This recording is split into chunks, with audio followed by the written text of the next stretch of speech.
millennia, well-educated people believed the Earth was flat and placed at the center of the universe, enclosed there with a protective covering. Heliocentric means that the sun is the center of the universe, known universe, our solar system, and everything revolves around the sun. With a geocentric view, the sun and everything revolves around the earth, and the earth is fixed where it is. Before Nicolaus Copernicus, virtually everyone believed the earth was the center of the universe. In the early 1500s, Copernicus proved them wrong. Copernicus was the father of modern astronomy. Through his observations, he showed that the earth revolved and the heavens were stationary rather than the other way around. It greatly simplified our knowledge and our understanding of the universe. At age 35, Copernicus started questioning the prevailing thought about the universe. The dominant model prior to Copernicus was Ptolemy's model of the solar system, which had the sun and planets moving around the earth. It was very complex, very unwieldy, and it really didn't work. Copernicus came up with a theory that was extremely elegant in its simplicity, where the sun was the center of the universe and the planets revolved around it. In 1514, Copernicus published a list of 7 axioms about the universe. The sun is at the center of everything, the earth goes around the sun, the moon goes around the earth, and the stars are much farther away than the sun is from the earth. Taken together, these 7 axioms really provide the basis of modern astronomy. One of the more remarkable things about Copernicus is that he did all of his work with very crude tools. In the observatory that he built, he didn't even have a telescope. Copernicus's theories were rejected by scholars of his time, and they incensed the Catholic Church. Copernicus's writings were banned from the church after his death. He truly revolutionized astronomy. He changed the way we think about everything.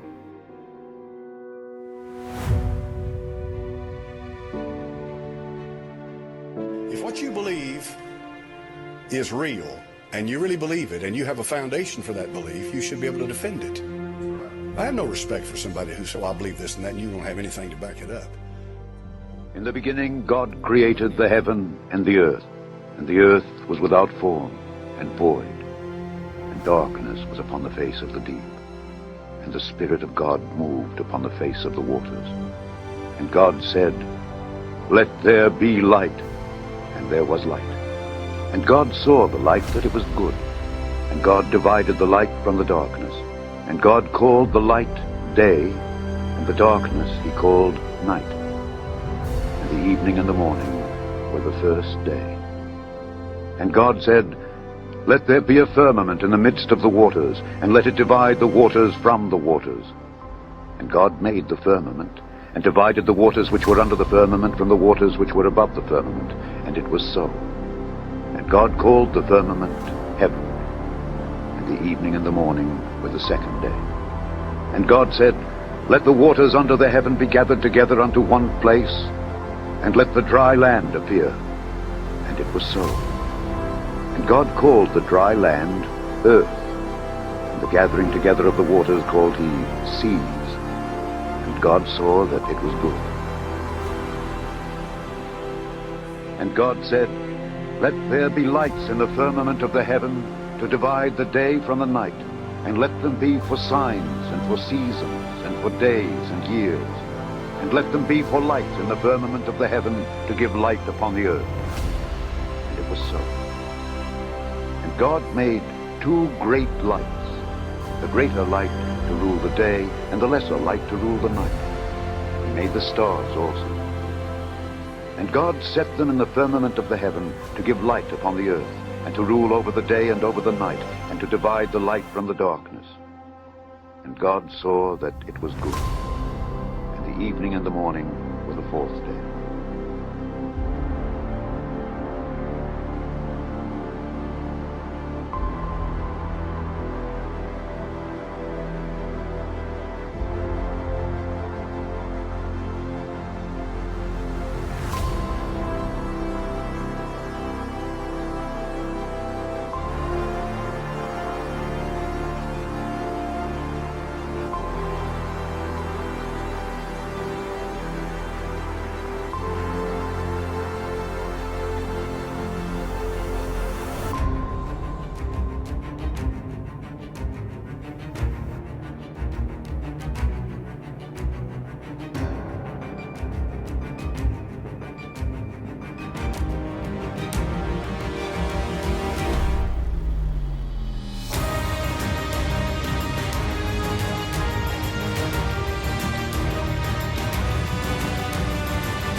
said, man, you guys, you lied about a lot, didn't you? And instantly he said, no, we didn't lie about certain things. We lied about everything.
World democracy capital, and the manger, if you will, awaiting the coming dark Messiah who will wage war against the saints. This secret destiny was very much in the minds of many of the founders of the United States and can easily be seen throughout our brief history as a nation.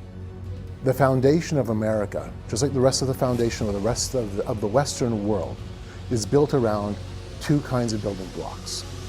There is an occult, esoteric set of building blocks, going back to the Enlightenment era, going back to the age of the Renaissance, pulling from ancient mythology. But there's also another form of building block. It is a Christian ethic. There is a Christian Judeo ethic that's also a part of the Western world. And it's the tension between those two sets that we see coursing through America, coursing through all of the world, really. But America is really unique because it's a clash point. You can travel around this country and there's a multitude of Christian crosses everywhere. America's a land of Christian crosses. And then you go to your state capitals, you go to your national capital, you go to your large skyscrapers, and you've got deity statues, you've got monuments erected to pagan gods and goddesses. And so while Christian crosses dot America, representing that Christian ethos that's a part of the American culture, there's also this sense of an occult, esoteric foundation. And the symbols of your democracy, the symbols of your national flavoring is built around monuments and statues representing deities from the ancient world. There's a paradox in America.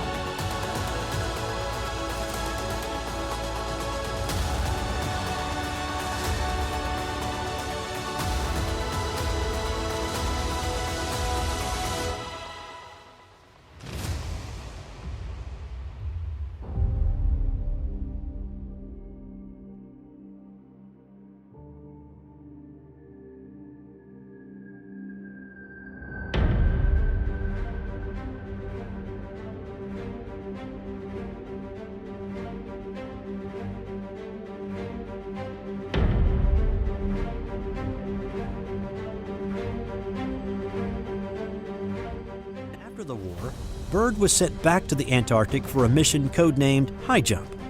It was known about and promoted in the media prior to the expedition, but upon return, the details of it were deemed top secret. Naval operations and training exercises had been conducted at the North Pole in 1946, but more was deemed necessary. With the Arctic winter nearly upon them, the U.S. Navy sent 15 ships, including an aircraft carrier, 6 flying boats, 6 helicopters, 2 seaplane tenders, and 13 other aircraft to Antarctica. It was the largest naval expedition ever undertaken in Antarctica. Some contend that this wasn't an exploratory mission, but was in fact an invasion. Once the naval force arrived at Antarctica, they began reconnaissance of the continent. Admiral Byrd's team of planes were fitted with the secret Trimetricon spy cameras. They also carried magnetometers, able to show anomalies in the Earth's magnetism, such as if there was a hollow place under the surface ice or ground. In the last of these mapping flights in late February, where all 6 planes went out, Admiral Byrd's plane returned 3 hours late. No radio transmission, and the plane feared lost. Once he had returned, it was stated officially that he had lost an engine. After that, a mission that was expected to last for between 6 and 8 months came to an early and faltering end.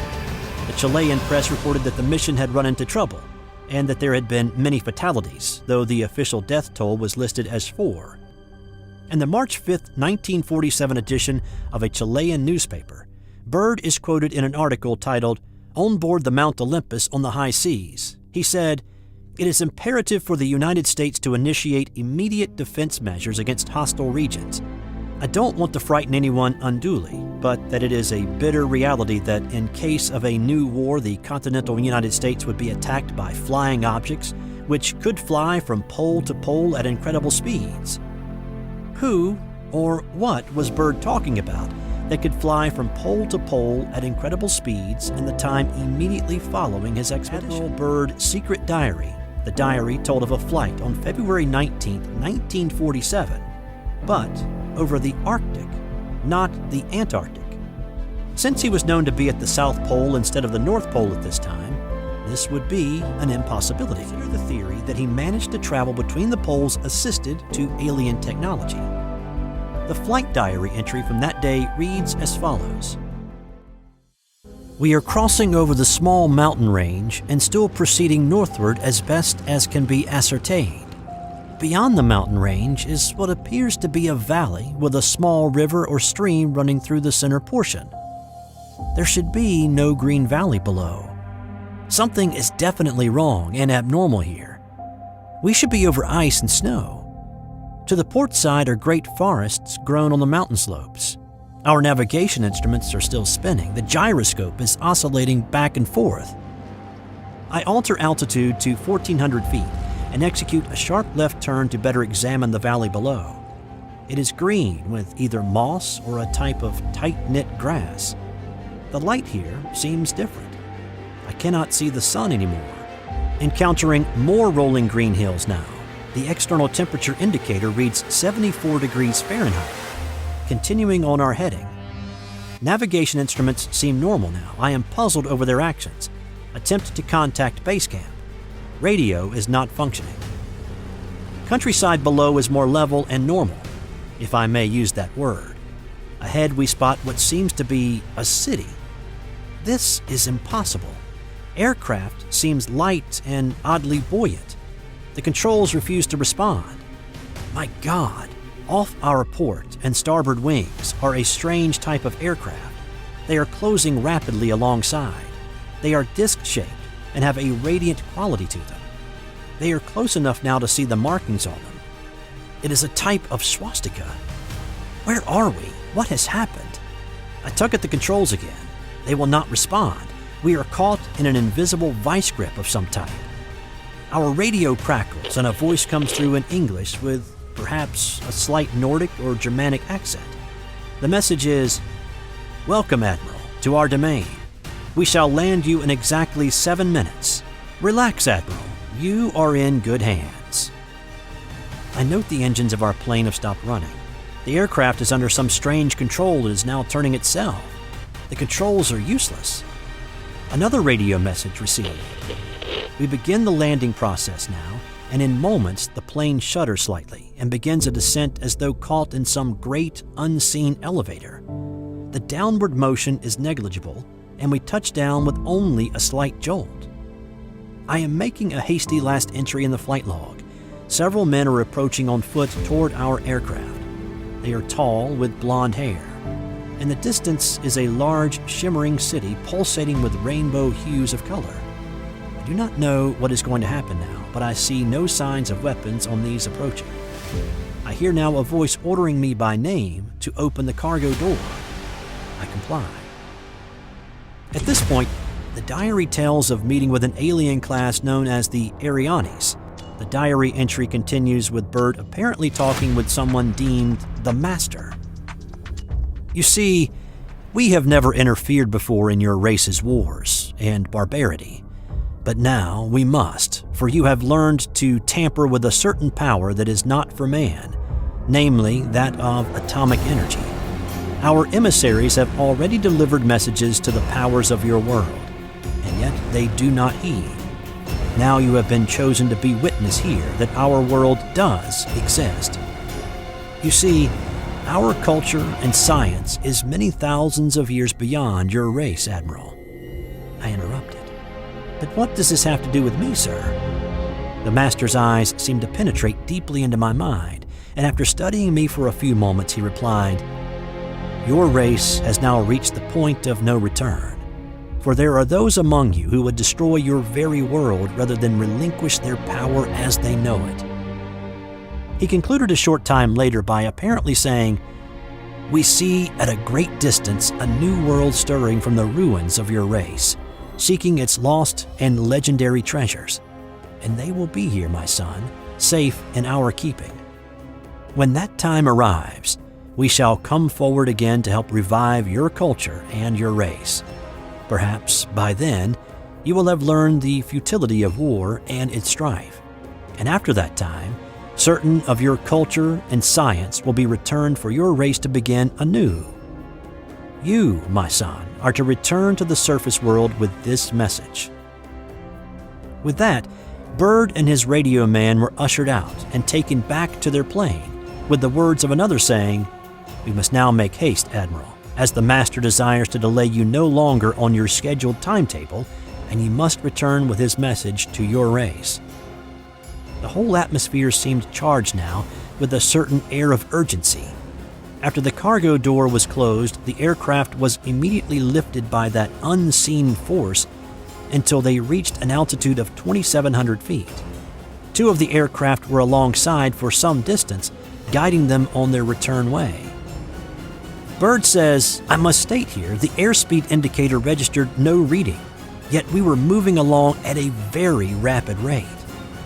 Shortly after takeoff, the two accompanying aircraft peeled off with a quick message for safe travels, and the control of the plane was returned to Admiral Bird.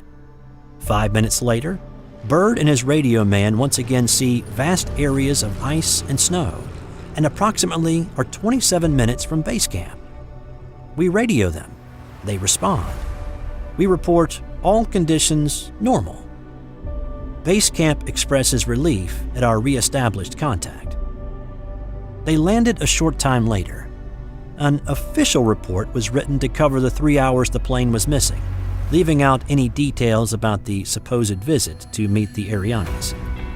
Several weeks later, upon returning to the U.S., Bird had a meeting at the Pentagon in which he told of his fantastic journey. Upon hearing his story, Bird was apparently ordered to remain silent in regard to all that I have learned on the behalf of humanity. I am reminded that I am a military man and I must obey orders.